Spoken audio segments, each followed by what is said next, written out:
Bien-aimés frères et sœurs en Jésus, la grâce, la paix et la miséricorde nous sont données de la part de Dieu le Père et de Jésus-Christ son Fils notre Sauveur. Amen. Pour notre méditation de ce jour, nous allons lire dans Marc chapitre 16, les versets 19 et 20. Mais avant cette lecture, nous voulons remercier le Seigneur en chantant ce refrain. Nous te disons merci Seigneur, et nous dirons merci à Dieu le Père, nous dirons merci à Jésus-Christ, le Fils, et nous dirons merci au Saint-Esprit, notre consolateur. Nous te disons merci Seigneur, merci ô Dieu, nous te disons merci Seigneur, merci mon Dieu. Nous te disons merci Seigneur, merci mon Dieu, nous te disons merci Seigneur, merci mon Dieu, pour tes œuvres Seigneur, merci, merci mon Dieu, nous te disons merci Seigneur, merci mon Dieu, pour ta bonté, Seigneur, merci. Merci, mon Dieu, nous te disons merci, Seigneur. Merci, notre Dieu, nous te disons merci, Jésus. Merci, Sauveur, nous te disons merci, Jésus. Merci, Sauveur, pour ton sacrifice, merci. Merci Jésus, nous te disons merci Sauveur. Merci Jésus, pour ton sang qui a coulé. Merci Sauveur, nous te disons merci Jésus. Merci Sauveur. Nous te disons merci, Esprit, Saint-Esprit, nous te disons merci, Esprit, Saint-Esprit, pour la consolation, merci, merci, Esprit, nous te disons merci, Esprit, Saint-Esprit. Alléluia.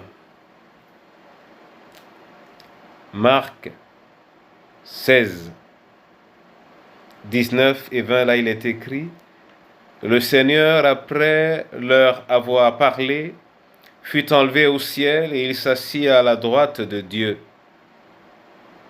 Et ils s'en allèrent prêcher partout. Le Seigneur travaillait avec eux et confirmait la parole par les miracles qui l'accompagnaient. Amen. Mon frère et ma sœur, nous sommes en train de prendre un temps pour contempler Jésus dans son ascension. Contempler Jésus dans son ascension pour découvrir ce qu'il y a comme secret, ce qu'il y a comme marque de bonté, ce qu'il y a comme richesse, afin de pouvoir en jouir. Le texte que nous avons lu au verset 19 nous dit que lorsque Jésus a été enlevé au ciel, il s'est assis à la droite de Dieu. S'il s'assoit à la droite de Dieu, ça veut dire que dans ce royaume, le Seigneur Jésus est le numéro 2. Il est assis à la droite. Et il a l'avantage pour ce qui nous concerne donc, qu'il a marché avec nous, qu'il nous voit, qu'il a fait l'expérience de l'humain et qu'il est très très bien placé pour pouvoir en parler. Il a traversé toutes les étapes de notre condition, Et il a fait face aux situations les plus pénibles et les plus douloureuses. C'est donc ce Jésus qui est assis à la droite de Dieu. Dans notre confession de foi chrétienne, nous avons l'habitude de dire « Il est monté au ciel et il siège à la droite de Dieu Tout-Puissant ». Il siège à la droite de Dieu Tout-Puissant.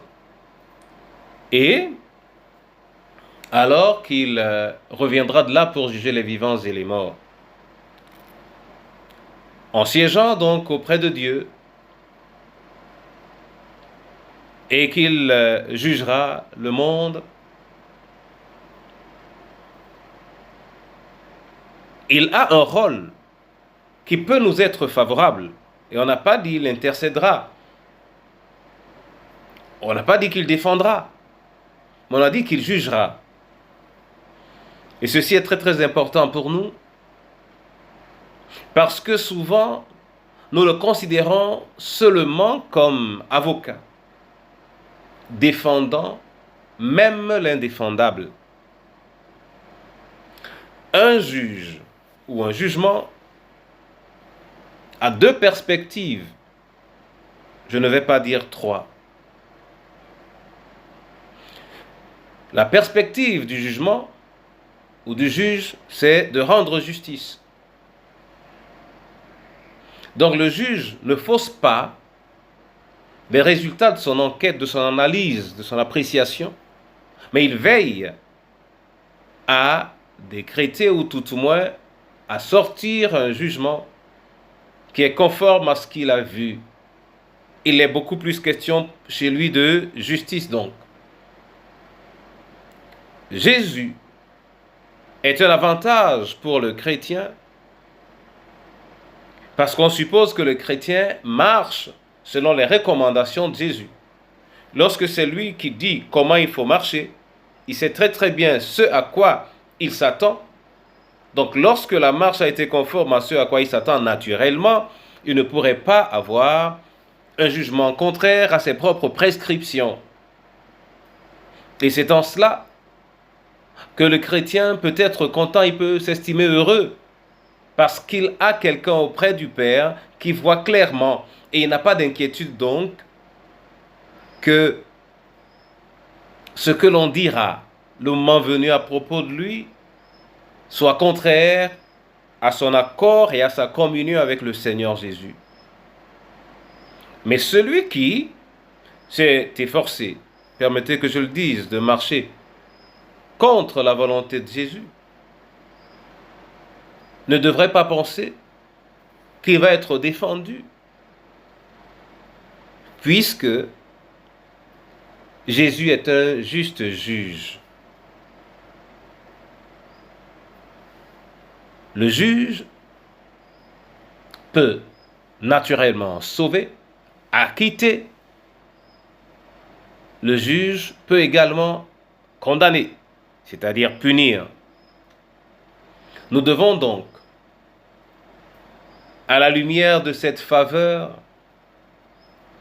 nous considérer comme des personnes ayant un avantage sur les autres, parce que nous avons entre nos mains ce que Christ nous a laissé pour marcher conformément aux dispositions célestes. Que le Seigneur lui-même augmente cette joie en nous et qu'il nous permette de travailler jour et nuit afin que cette grâce qui nous a été faite à la fin de notre marche ne nous soit ôtée à cause de notre propre manque de considération. Que cette parole soit bénie et qu'elle nous apaise au nom de Jésus de Nazareth. Amen. Éternel Dieu, je te rends grâce et j'élève ton Saint-Nom pour cette parole que tu nous as donnée et qui nous rappelle l'un des rôles importants qui devait être le tien, Jésus, et qui devait également rendre utile ton ascension. Merci parce que tu es assis à la droite de Dieu le Père. Merci parce que rien ne t'échappera.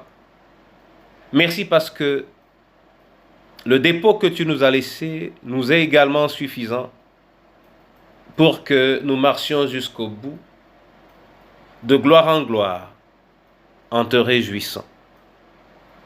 Merci alors parce que le moment venu, lorsque ton jugement sera prononcé, nous serons du côté des élus, du côté des bénis, du côté des joyeux. Éternel Dieu Tout-Puissant, sème dans les cœurs de tes enfants la réalité de cette grâce dans les cœurs des veuves et des orphelins. Oui, dans les cœurs de nos différentes familles, dans les cœurs de ton Église, dans le cœur de chacun au sein de ton Église, afin que nous ne laissions pas emporter par des considérations inappropriées. Dans ton amour immense, viens et manifeste-toi. Maintiens en nous cette joie de t'appartenir, maintiens en nous cette faveur indescriptible. Et que nous puisions à tes côtés, de jour comme de nuit, des ressources nécessaires pour ne pas perdre ces privilèges qui nous ont été acquis si chèrement par le sacrifice de Christ sur la croix. De ton regard favorable, regarde nos familles, regarde nos villages, regarde nos villes, regarde notre pays, regarde tous les pays du monde. Et que ta mission, ô Jésus, soit parfaite au milieu des tiens. Amen.